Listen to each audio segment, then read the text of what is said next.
It is important for us in Singapore to engage across the entire spectrum. Why? Because Singapore does have interests in the Middle East. There are economic interests, there are questions of technology, and of course, conflict anywhere, insofar as it represents a threat to global stability, economic threat, inflation, interdiction of sea lanes of communication. All these things have an impact. Today, we've been in Israel, and there is a clear divergence of views. First, let me deal with where we agreed. What, in fact, all of us, Singapore and the Middle Eastern leaders whom I've met so far, in Doha, in Amman, have agreed that what happened on the 7th of October was a clear, flagrant, heinous act of terror. No ifs, buts, no excuses. That was an act of terror. Once you have innocent civilians being victimized, there's no other way but to call it out. The next point is that there is a right of self-defense. And as I said before in Parliament, Singapore would have to assert a right of self-defense if something like this ever happened to us. But where we have a difference with Israel particularly, and that's why the discussions today have been, I would say, candid, frank, sometimes even brutal if need be. Where we have a difference is we believe that the Israeli military response has now gone too far.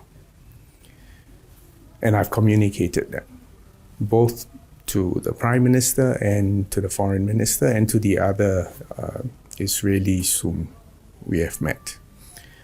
But one sense which I've picked up, and I think all of you who have spent some time and have chatted to other Israelis here, is that the trauma of October 7 has been very profound on Israeli society. Their sense of security, their sense of safety, their confidence even with the arrangements that have been made by both the intelligence agencies, the military, the defense agencies. There has been a profound shock to their psyche and their emotion. So this is a society, in a very profound sense of both sadness, shock, and anger. There are hostages who are still being held. Frankly, there are some messages that they are not ready to listen to, and they will not accept.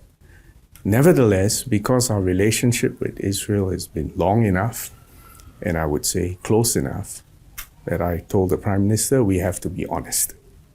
And we need to tell our Israeli friends when we have a divergence.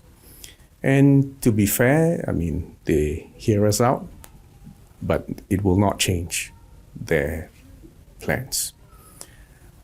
I still hope that there will be an immediate humanitarian ceasefire. I hope the hostages will be released, but I don't know how close or when that will occur. But my sense of it now is that I don't think this conflict is over yet. You may get temporary interludes, but I think we have to be prepared that this may go on. If you speak to more people down here, there is you need to deal with fear on one hand and also hope for the future on the other hand. And my concern is that after what's happened to both the Israelis and the Palestinians, right now it's fear and anger that prevails, and not an immediate sense of hope for the future.